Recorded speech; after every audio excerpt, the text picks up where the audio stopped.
Good morning all of you. कैसे हैं सब लोग? उम्मीद करते हैं सब लोग अच्छे होंगे। कल हम लोगों ने अनुसूची 8 पे बातचीत किया। अनुसूची 8 में 22 भाषाओं पे चर्चा किया गया था। अनुसूची 9, अनुसूची 10, अनुसूची 11, अनुसूची 12 सबको हम लोगों ने पिछले वीडियो में देख लिया था। आज हम लोग बात करेंगे संविधान के जो महत्वपूर्ण भाग है, 22 भाग, उसके भाग नंबर 1 पे आज हम लोग चर्चा करेंगे कि भाग 1 में किन किन चीज़ों का वर्णन किया गया है, किन किन बातों का चर्चा किया गया है। तो हम लोग बात करते हैं भाग 1 में। भाग 1 जो है वो कहता है कि भाग 1 में इस चीज़ का वर्णन है कि संघ और राज्य क्षेत्र का, संघ और राज्य क्षेत्र का संविधान के भाग 1 में इसका चर्चा किया गया है। भाग 1 में कुल 1 से लेकर 4 अनुच्छेदों पे चर्चा आप लोगों को करना है। इसमें हम लोग संघ को भी समझेंगे, ठीक है, और ये जो भाग 1 है इसमें किन किन बातों का वर्णन किया गया है इसको भी समझने का कोशिश करेंगे। भाग 1 के अनुच्छेद 1 कहता है,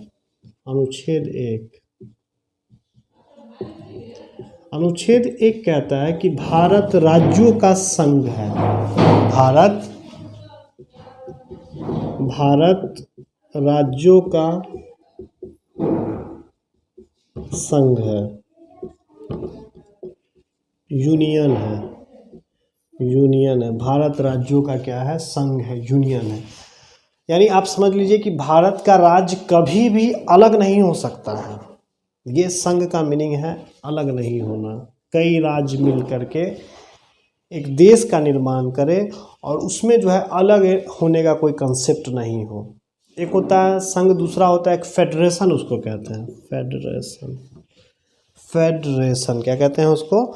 फेडरेशन कहते हैं। फेडरेशन कहते हैं। तो अमेरिका भी एक प्रकार का संघ है, लेकिन वो फेडरेशन है। फेडरेशन में क्या हो सकता है कि राज्य कभी भी अलग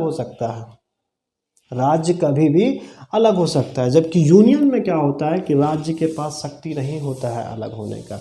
तो अनुच्छेद 1 कहता है कि भारत राज्यों का संघ है, अर्थात भारत का राज्य कभी टूट करके अलग नहीं हो सकता है। भारत में अभी वर्तमान में 28 राज्य है। कितने राज्य हैं? 28 राज्य है। तो ये टूट करके अलग नहीं, हाँ ऐसा हो सकता है राज्यों को एक दूसरे के साथ मिला दिया जाए, है ना, हो सकता है राज्यों को तोड़ करके अलग अलग कर दिया जाए, लेकिन वो हिस्सा किसका रहेगा? वो भारत का हिस्सा ही रहेगा। इसलिए कहा गया, अनुच्छेद 1 कहता है कि भारत राज्यों का संघ है, अर्थात भारत के राज्य टूट करके अलग राज्य का निर्माण नहीं कर सकता है। पहला अनुच्छेद। अनुच्छेद 2 कहता है, भारत के संविधान के भाग 1 के अनुच्छेद 2 कहता है कि संसद किसी भी विदेशी राज्य को भारत में मिला सकता है। इसको आप नोट करें, संसद किसी भी विदेशी राज्य को अपने में मिला सकता। संसद यानी कि लोकसभा या राज्यसभा, लोकसभा या राज्यसभा के जो सदस्य होंगे वही संसद कहलाएंगे। वो किसी भी राज्य को भारत में मिला सकते हैं। आपको इसका एग्जाम्पल हम देते हैं। सिक्किम का नाम आप लोगों ने सुना होगा, सिक्किम, जिसकी राजधानी कहाँ है? गंगटोक, ठीक है। सिक्किम की राजधानी कहाँ है? गंगटोक है। तो सिक्किम जो है, सिक्किम वो भारत का 22वां राज्य बना। कैमा राज्य था भारत का? ये 22वां राज्य। कब बना? तो 16 मई 1975 को इसको बनाया गया भारत का राज्य। कब बनाया गया? 16 मई 1975 को। ये विदेशी एरिया था, इसको भारत में मिलाया गया। सबसे पहले संविधान का 35वां संशोधन किया गया।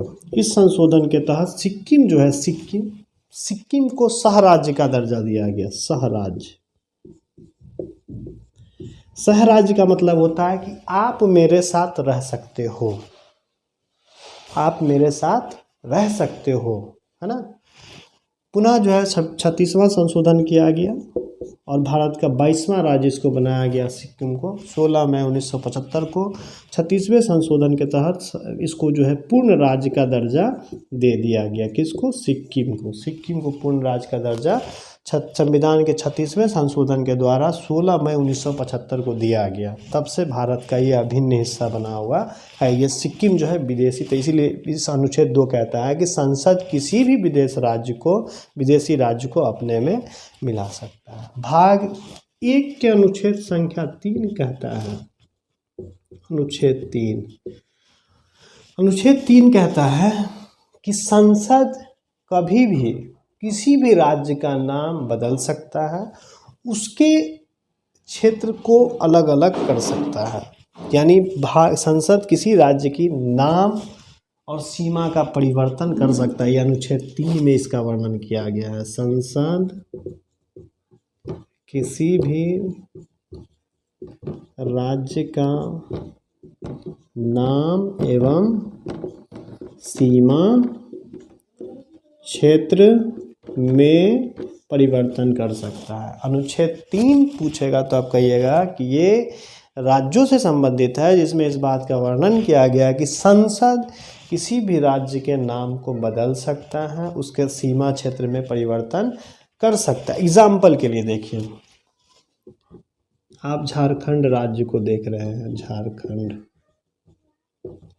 वास्तव में झारखंड कुछ था ही नहीं पहले, ये बिहार का हिस्सा था। किसका हिस्सा था? बिहार का।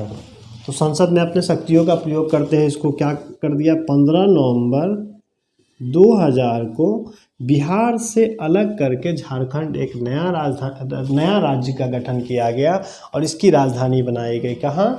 रांची बनाई गई। ठीक है, कहाँ बनाया गया? रांची। और भी कई राज्य हैं। उत्तराखंड का नाम आप लोग सुनते होइएगा। उत्तराखंड कौन राज्य? उत्तराखंड। ये उत्तराखंड उत्तर प्रदेश में था। कहाँ था? उत्तर प्रदेश में। कहाँ था? उत्तर प्रदेश में।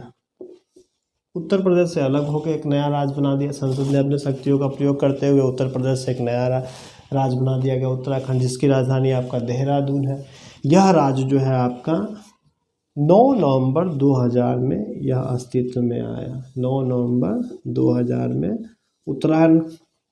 उत्तराखंड एक नया राज्य बना। फिर जो है आप देखते होइएगा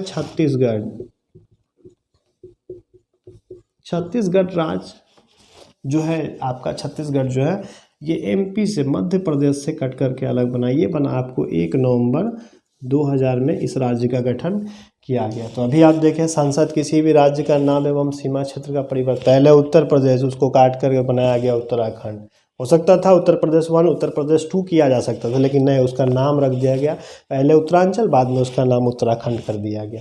बिहार से झारखंड, एमपी से छत्तीसगढ़, जिसकी राजधानी आपका रायपुर है। तो समझ सकते हैं आप कि अनुच्छेद 3 कहता है कि संसद किसी भी राज्य का नाम और उसके सीमा क्षेत्र में परिवर्तन कर सकता है। अनुच्छेद 4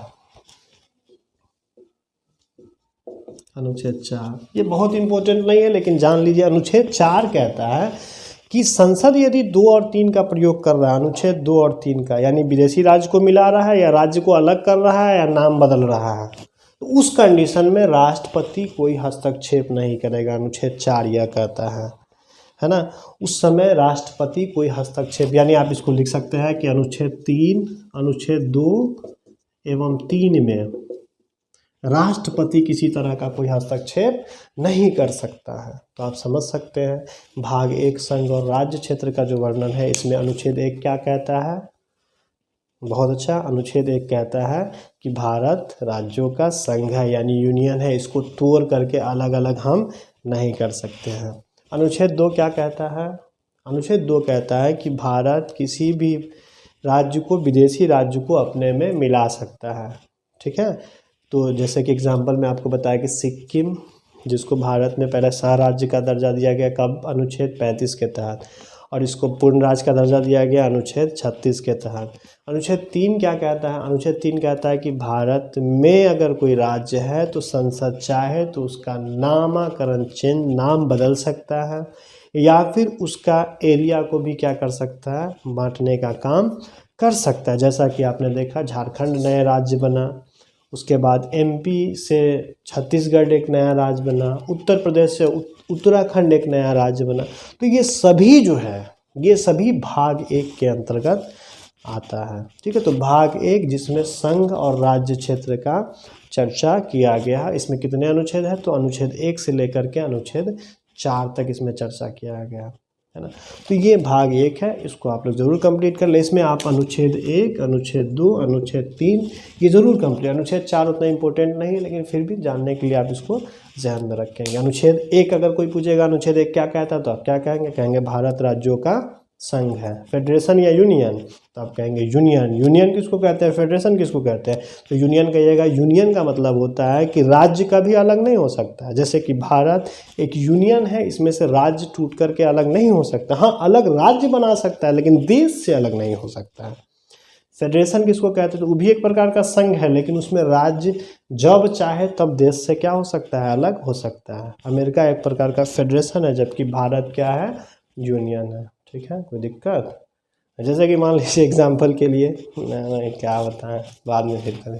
हो गया ये अनुच्छेद 2, अनुच्छेद 3 ये सब कंप्लीट कर लीजिएगा। और अनुच्छेद 4 जो है ये इसमें क्या कहता है कि 2 और 3 को 2 और 3 अनुच्छेद 2 और 3 का जब भी प्रयोग करेगा संसद तो उसमें राष्ट्रपति किसी तरह का कोई हस्तक्षेप नहीं कर सकता है।